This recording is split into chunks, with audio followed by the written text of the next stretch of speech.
Okay, so good morning, everyone. My name is Carlos Caetano. I'm from Universidade Estadual de Campinas at Brazil.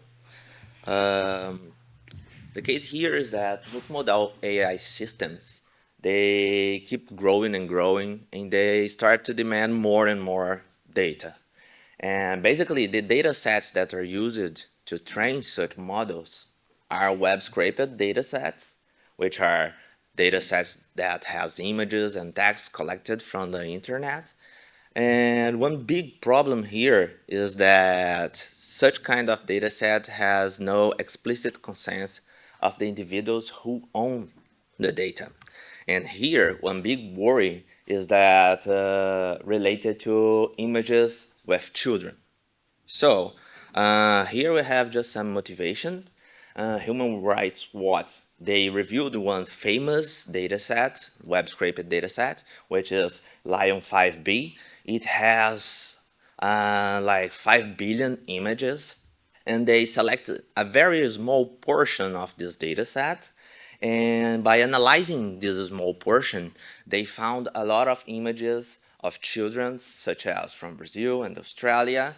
And one big problem here is that within the pictures, although the face is also exposed, the face of the children, within the data, they also have some captions that maybe describe the children, they are from, where they study, their names. So it's easy to identify and track that children. So in our paper, we propose a pipeline to cope with this problem. And the idea here is try to apply our pipeline or such type of pipelines to remove remove images of children from the data set before training your models. And to do this, we need two things. One thing is the benchmark. So we meticulously created a subset of a web-scraped data set, and we annotated it with positive and negative examples, and also a model to evaluate on this data set. So to start here with building the reliable benchmark, we employed a web scraped data set, which is called Prasegovir. This is a Brazilian data set, and one good thing about this data set is that it has some hashtags that is called Prasegovir, which means in Portuguese for blind people to see that along with the picture, it comes a caption and also a description of the picture, which is something like there is a children in front of a school surrounded by trees and something like that. So it's a good data set because it has a lot of metadata. And so we employed some queries with descriptions to filter the data set. And the queries are related to words with children, childhood, family, schools, toys, things like that.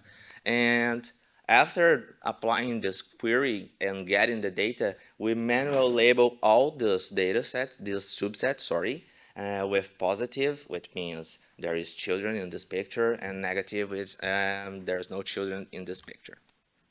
After that, we employed the evaluation step. So we selected some models and we applied these models in this benchmark that we created and selected the best model here to remove such kind of content from the dataset. Speaking about the model, we employed a visual language model, and it was under the visual question answering task, which means that within the image, you also gives to the model a prompt and something like, are there any children in this picture?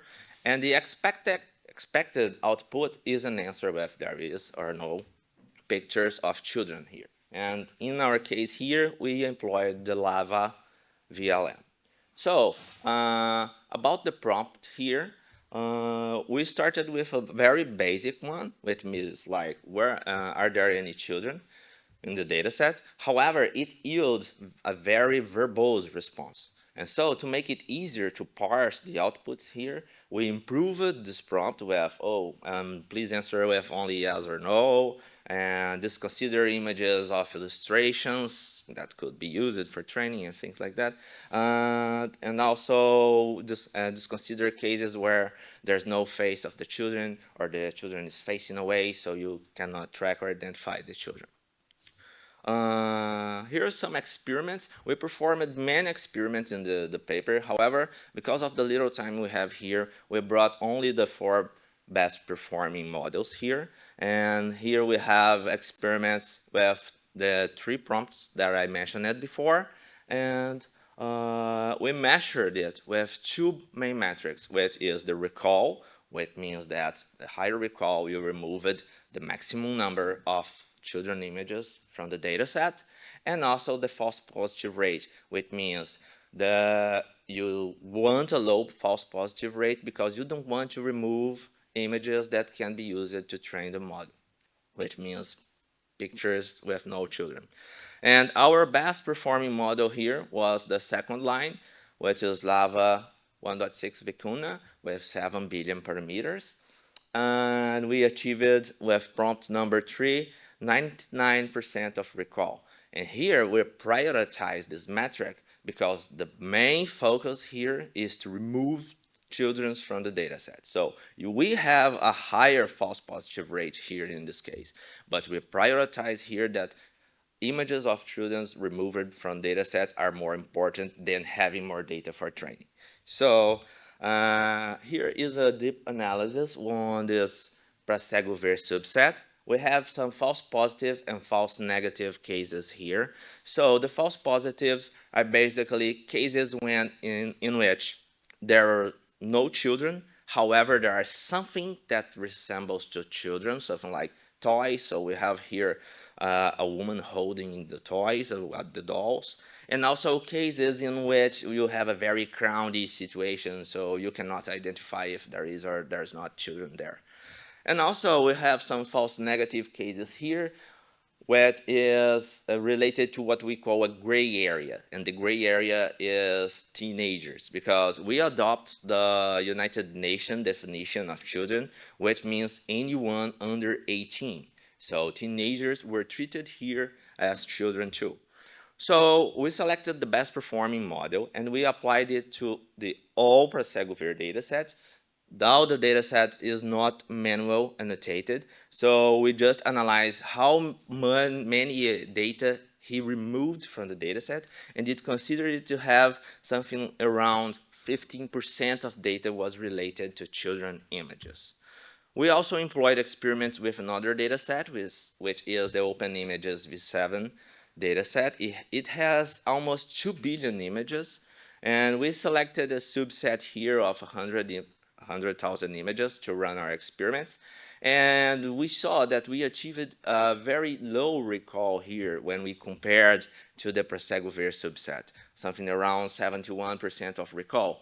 And we analyzed those outputs and those errors, and we found out that since for this dataset we use it as ground truth, the manual annotation of the dataset, which means bounding boxes with men and women are treated as adult, and bounding boxes with boy and girls are treated as children. So we found some problems like mislabeled or missing annotations. So clearly we can see here that there are pictures of children that are not annotated. So the model found those pictures. However, the ground truth said that there was no children here. Again, that gray area. And also we found some double annotations, which means that the same person was annotated with man and boy or a girl and woman. And also we found some very pronounced cases involving the annotation of girl and woman. Like we also found missing cases, mislabeled cases with boy and girls, but there are a lot of cases with girl and woman. Many of these labels images, they were indeed adult humans, but they were annotated as girls. So here we see something about a potential bias related to sexist undertones. So here just some conclusion. We achieved a high recall rate while maintaining a low false positive rate here. significant challenges and limitations, which means dataset inconsistencies and annotation biases. And also, while our methodology represents a step toward more ethical AI practices, it does not guarantee the complete removal of the children images, nor it does eliminate the potential for misuse. So it's just the first step for trying to remove such kind of content from datasets. So that's it, guys. Thank you so much.